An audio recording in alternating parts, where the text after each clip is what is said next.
Hello, everyone, and welcome back to Enjoy English Talks, where every conversation helps you learn. I'm Judy. Hello, Judy. Hello, everyone. I'm Jake. How are you today, Judy? I am really good, thank you. I had a quiet morning. I sat on my balcony with my green tea and watched the sky. The clouds were so pretty today. And you, Jake? I am okay, but I had a funny morning. A funny morning? Tell me. Well, I went to a new cafe today. I wanted to order a coffee, just a simple coffee. But the person behind the counter asked me so many questions. What size? Hot or cold? Do you want milk? Oh, those are normal questions. I know, and I knew the answers. I knew all the words, but my mouth just stopped. My brain froze. I just pointed at the menu and said, "That one, please." Oh, Jake, that happens to so many people. You know the words, but in the moment you feel nervous and everything disappears. Exactly. I study English every day, but when I talk to a real person, I get so nervous. My hands get cold and my mind goes empty. Well, that is actually our topic today. Really? Yes, today we are talking about how to speak English with confidence. Confidence, that means you believe you can do something. You feel strong and ready. Oh, I need this. I really need this today. Many of our listeners need this too.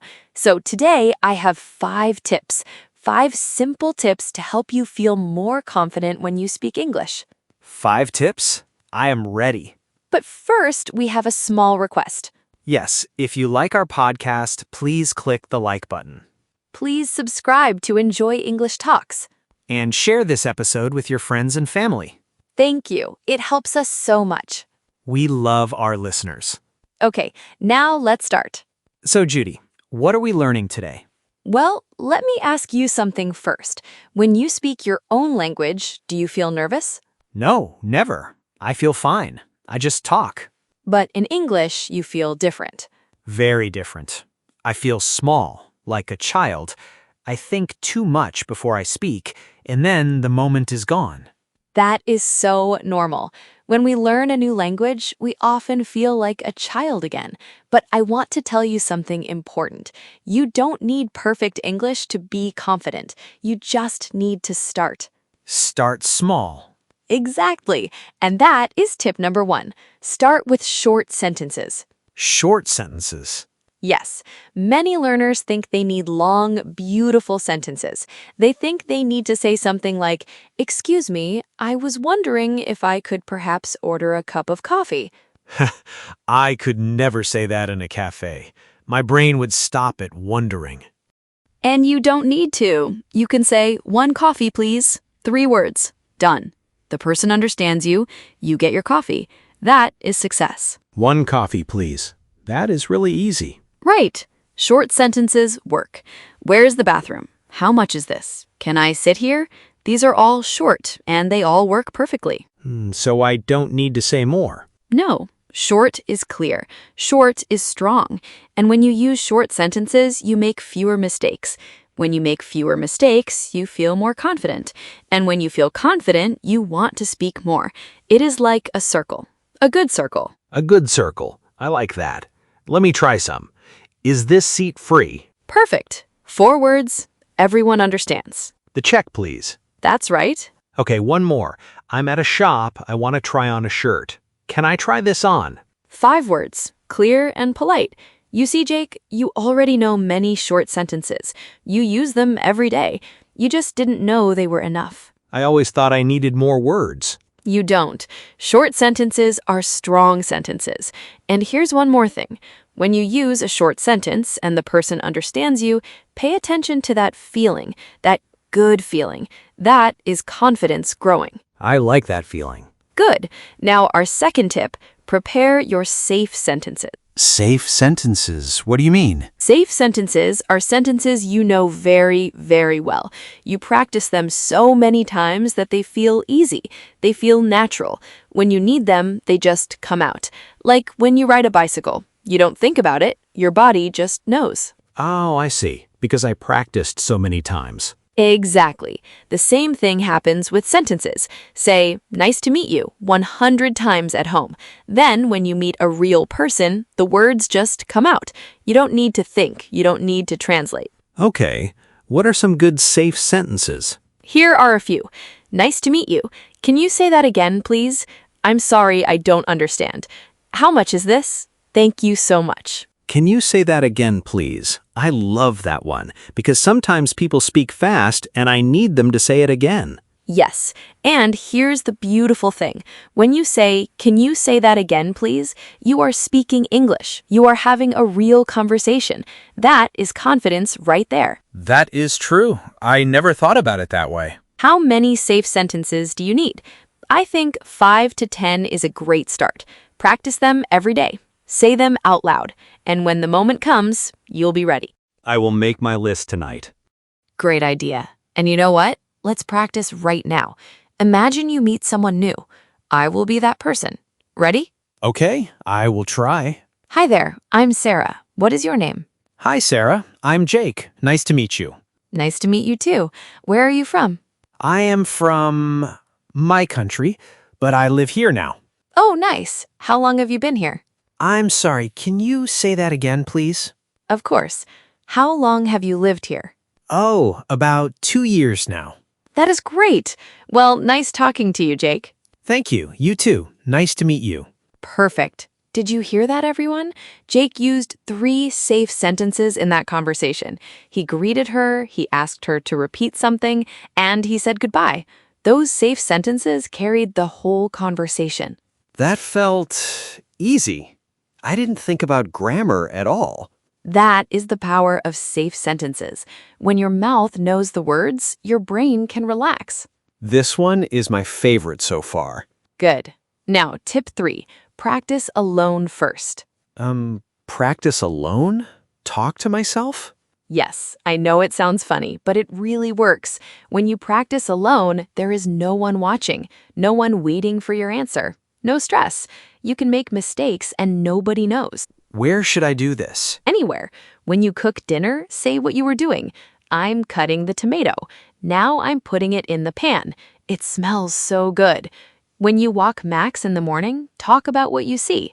The sky is blue. That tree is very tall. There is a woman with a red hat. Max will think I'm crazy. He will look at me like, Jake, are you okay? Maybe, but your English will get better, and that's what matters. Okay, let me try right now. I am sitting in a chair. Judy is next to me. We are making a podcast. The room is warm. I am a little nervous, but I'm having a good time. That was amazing, Jake. No stopping, no thinking. The words just came out. It's easier when nobody's listening. That's the problem. And that's exactly why you practice alone first. You build your confidence in a safe place.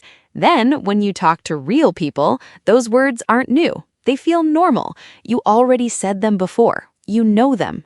Practice alone, then go outside. I really like this tip. Good. Next up, tip 4. This one is very important. Focus on the message, not the grammar. What do you mean by that? Many learners stop talking because they're afraid of grammar mistakes. They think, wait, is it I went or I go? Is it a or the? And while they think, the conversation is gone. The other person is already talking about something new, and the learner says nothing. That is exactly what happened to me at the cafe. Right, but here is something important. When you say, yesterday I go to the store, does the other person understand you? Yes, they understand. Of course they do. Your message is clear. You went to the store yesterday. The grammar isn't perfect, but the other person knows what you mean. And that is the goal. Sharing your message, not getting every word perfect. So it is okay to make mistakes? It is more than okay. It is normal. Even people who speak English all their life make mistakes. They say and they forget words, they start a sentence and then change it in the middle. Nobody speaks perfectly all the time. That makes me feel much better. Good. Remember this. People aren't listening to check your grammar. They're listening because they want to understand you. And most of the time, they do understand. Focus on the message. I got it. Let me give you a quick example. Imagine you want to tell someone about your weekend. You could say, "Last Saturday, I went to the park with my dog, and we walked for about 1 hour, and then I came home and cooked pasta for dinner." That is a long sentence. Yes, that is very long. Or you could say, "Saturday, I walked my dog, then I made pasta." Same message, clear, simple, and confident. Saturday, I walked my dog, then I made pasta. That is much easier to say. And the other person understands you perfectly. That is what matters. I think I worry too much about grammar. Many learners do, but from today, try something new. When you want to speak, don't ask yourself, "Is my grammar correct?" Ask yourself, "Will the other person understand me?" If the answer is yes, then speak.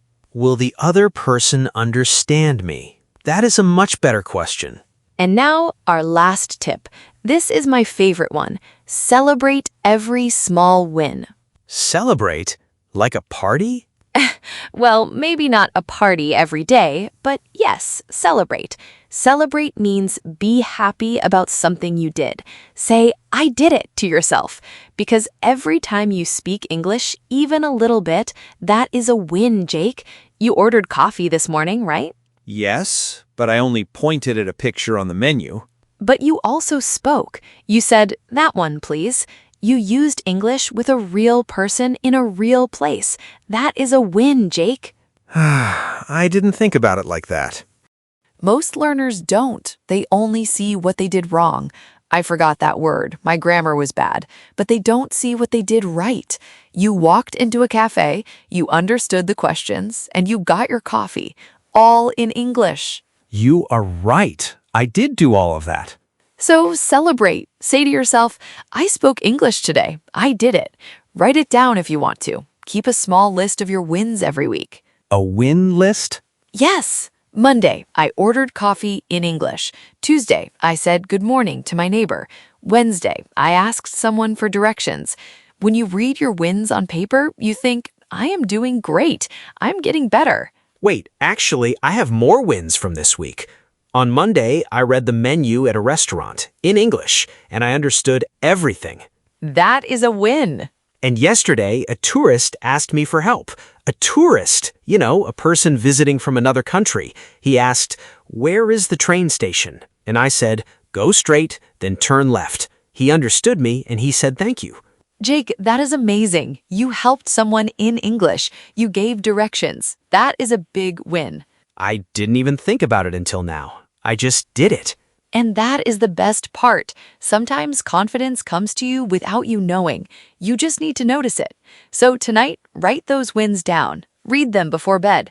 And tomorrow, you will wake up feeling a little bit stronger. I love that. I will start my win list today. Perfect. And remember, Jake, confidence isn't about being perfect. It's about trying. Every time you try, you get a little stronger.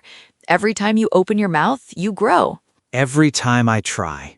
Yes, you don't need to know every word. You don't need perfect sentences. You just need to open your mouth and try. And Jake, you are already doing that. Thank you, Judy. I really needed to hear that today. Okay, let's review. Yes, let's see what we learned. Today, we talked about building confidence when you speak. First tip, Short sentences. Short is clear, short is strong. our second tip. Prepare your safe sentences. Practice them every day until they feel easy. Good. Then tip 3 Practice alone first. Talk to yourself, no stress. and tip 4. Your message is more important than your grammar. People want to understand you, not test you. And finally, the last one. Celebrate every small win. Even ordering coffee counts. Perfect. You remembered everything. I learned a lot today. And I think our listeners learned a lot too. I hope so. Well, that's all the time we have for today. Thank you so much for listening to Enjoy English Talks. Yes, thank you, everyone. It was fun. Please subscribe to Enjoy English Talks Give this episode a like. and share it with a friend. Now, we have a question for you today. Yes, please leave a comment below. Tell us, what is one small win you had in English this week? Maybe you said hello to someone. Maybe you understood a song. Maybe you ordered something in English. Tell us your small win. We would love to read your answers. See you next time. Bye, everyone. Keep practicing your English.